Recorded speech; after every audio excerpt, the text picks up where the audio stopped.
Great day to you. Great day to you. This is Tally Carter, and we have made week 17. And this week, we're talking about building a team worth following. Our scripture is from Proverbs, the 11th chapter, and the 14th verse. And it reads, "For a lack of guidance, a nation falls, but victory is won through many advisors." I want to start this week with a question that most founders do not ask until it is too late. Not in the general sense, who is on your team and do they actually know what they are supposed to do, but specifically, do the people helping you build this business have a written description of their role, a clear understanding of what success looks like in that role, and a signed agreement that governs the relationship? For most early stage founders and entrepreneurs, the answer to at least one of those questions is no.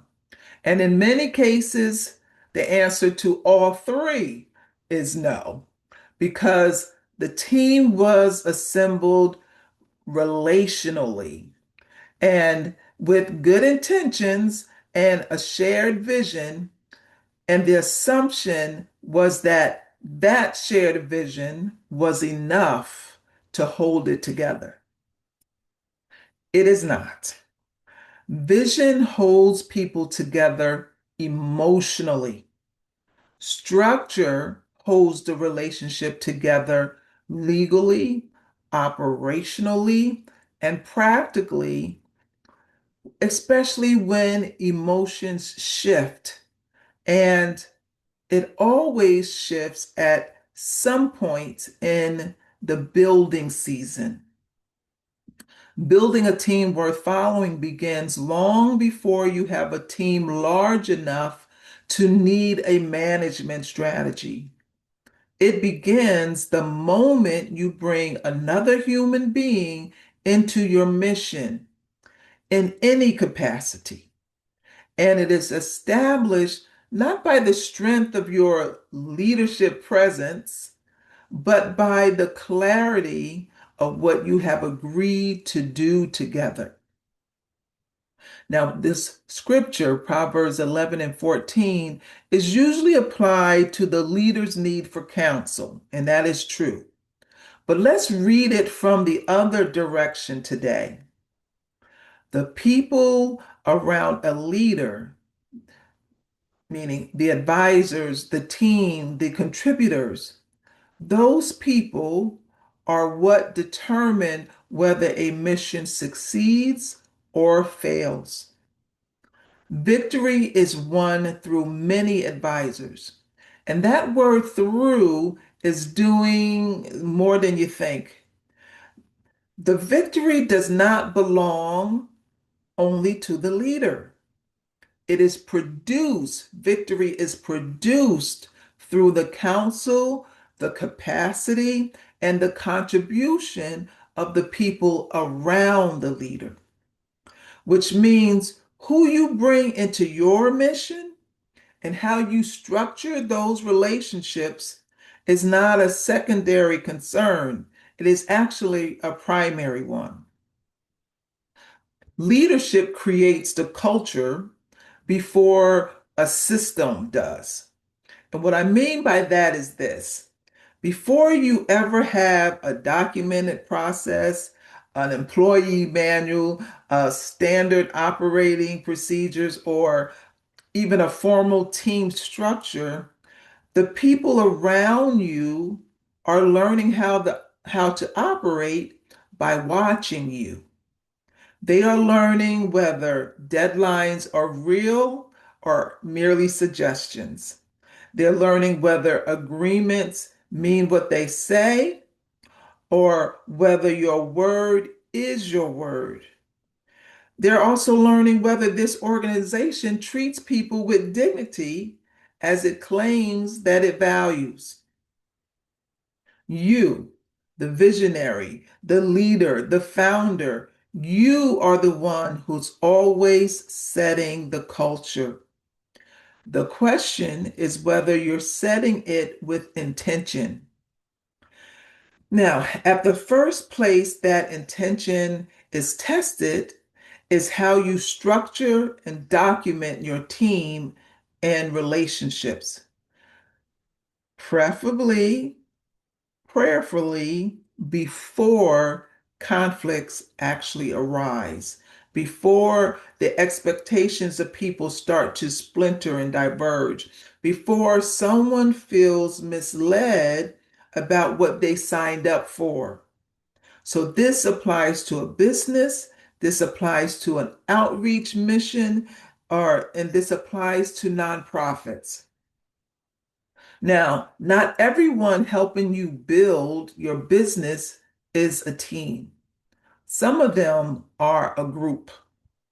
Now, a group are people who share a vision. They show up to the same meetings and they genuinely want the same outcome, but still they don't function as a team.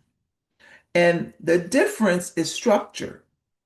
A team has defined roles, it has clear expectations, it has agreed upon standards, and it has accountability mechanisms that do not depend entirely on the leader's personal oversight on every single step that's taken. A group, however, depends on the leader to hold everything together. When the leader is present, things go forward. But when the leader steps away, things tend to stall.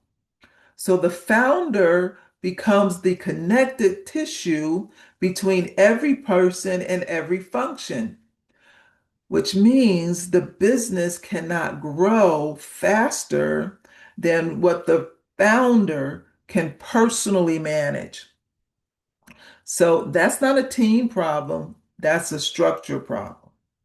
So the transition to go from a group, cool people who like you and want to help you do what you're doing, to a team that is functioning at a level of expectation that can go on whether the leader is present or not, that begins when you stop carrying the expectations for every role in your head and start committing them to paper.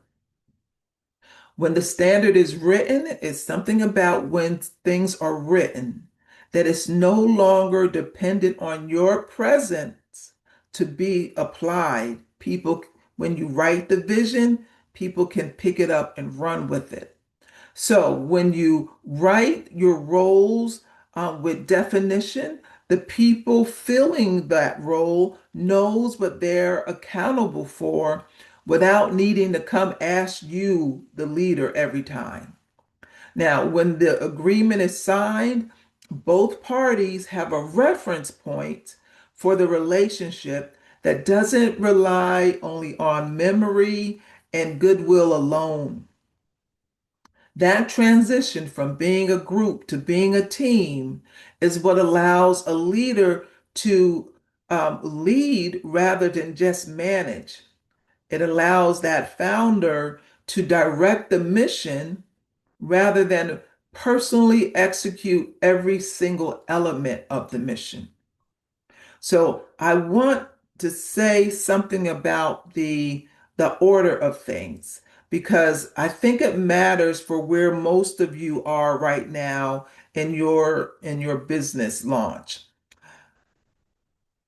The standard that you establish in your first team relationship, whether that first person is a paid contractor, excuse me, a volunteer, a co-founder, or a family member helping you out part-time, whatever that relationship is, the first time you make it, that becomes a template for every relationship that follows.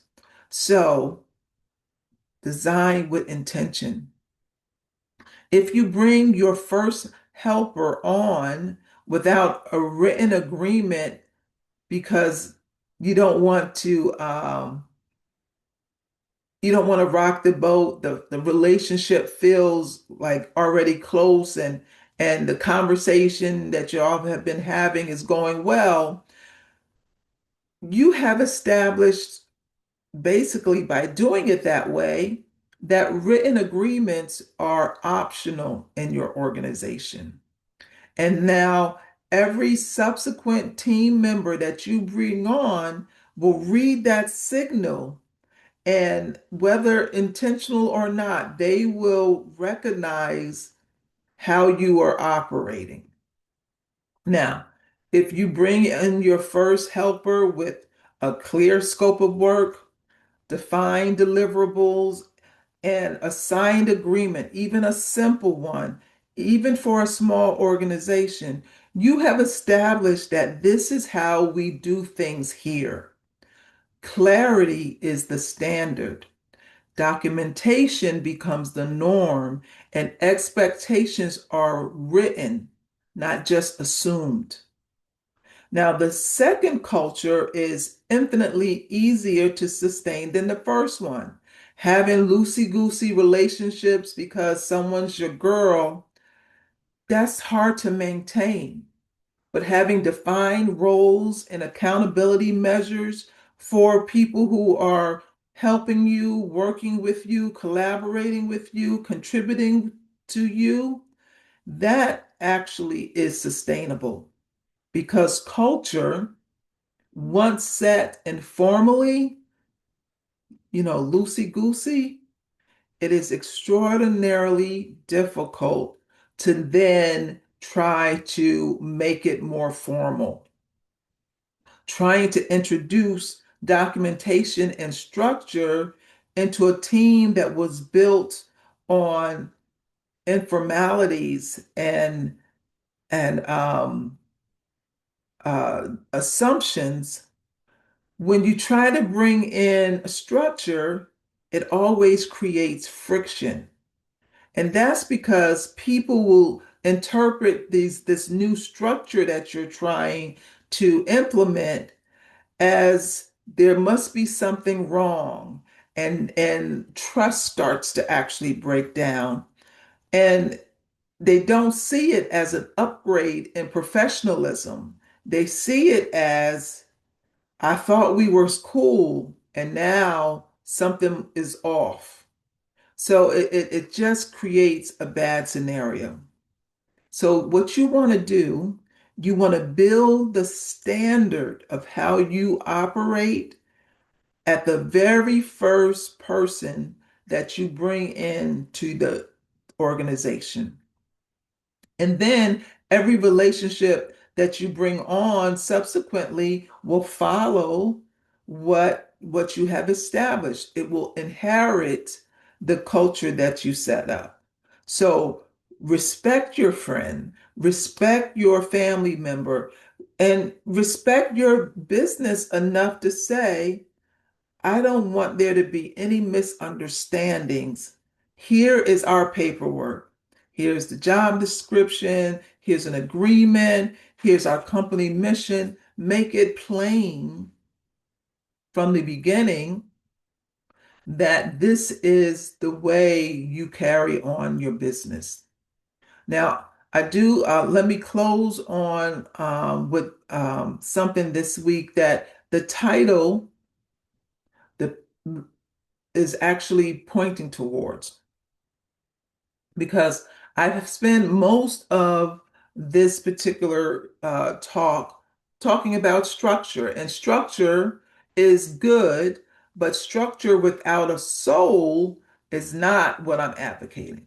No. People do not follow job descriptions. They follow leaders. And the leaders that they follow with genuine commitment, not through obligation, not because they're getting a paycheck, but through actual investment in following you because you're their leader. These are leaders who have character and competence, and they are consistently demonstrating it in the way that they run their business. That's who people follow, that leader. The leader whose team knows exactly what is expected of them is easier to actually trust. The leaders whose agreements mean what they say is easier to commit to. The leader who communicates beforehand, handles conflict directly, and treats every team member's contribution with genuine respect is the leader who's building a team that does not leave when a better offer arrives. They're loyal. So structure does not replace culture. Structure enables culture. So when the operational expectations are clear, the relationship energy can go towards something better rather than being wasted on confusion and miscommunication. So when roles are defined and people can focus on excellence rather than on figuring out who is supposed to do what, when you have agreements that are written, disputes can actually be resolved without destroying relationships. So the team worth following is built by the leader worth following. And that leader combines the spiritual integrity to attract, align people with the operational integrity to keep them. Both matter. And both begin with how you handle the very first person that you bring into your mission. And if you know me by now, I think it starts with you. Do you have a job description of what your role is? And are you holding yourself accountable to it? So this week, I want you to think about these things. Ask yourself, who is currently helping me build this business? And what is the basis of that relationship? Now, you have to be specific. For each person contributing to your mission or to your business in any capacity, whether that's paid or volunteer, formal or informal, ask. Ask yourself this. Do they have a written description of their role? Is there a clear understanding of what success actually looks like? Do you have a signed agreement? And if the answer to any of those questions is no, then that's the gap that you have to fill this week. Then I also want you to ask yourself, what standard am I setting right now? Me as the leader. What standard am I setting with my documentation, with my communicated expectations, with how I handle accountability? What standard am I setting? Will that become the culture for every future person who comes to work with me? Are they going to inherit a standard that I want? You, leader, founder, entrepreneur, you are always setting the standard. The question is whether it is the standard you would choose intentionally, or is it the standard that just kind of bubbled up? Is it? Ask yourself. The team worth following starts with the leader who builds the team right. From the very first relationship, with the very first agreement, even if they're a volunteer, you should have a volunteer agreement. Before you think it's necessary, that's when you should build it because that's when it matters most. Who is on your team right now and how that relationship is structured? Put that in the reply and tell me. You can just write one sentence. It doesn't have to be a whole paragraph. But I do. I want to know where you are, and I'll follow up with anyone who wants me to help them think about their specific situation. I'm happy to help. Now, as your executive counsel, here's my tip for this week. Before bringing anyone onto your team, whether they're an employee, a contractor, a volunteer, a co-founder, you need to have two documents ready: a written description of their role or a scope of work covering um, what they're going to do, and a signed agreement, even if it is a volunteer. Now, these two documents don't have to be overly complex. A one-pager scope of work covering what will be delivered by when and at what standard and for what compensation, whether that compensation is zero, that is enough to be legally and operationally sufficient.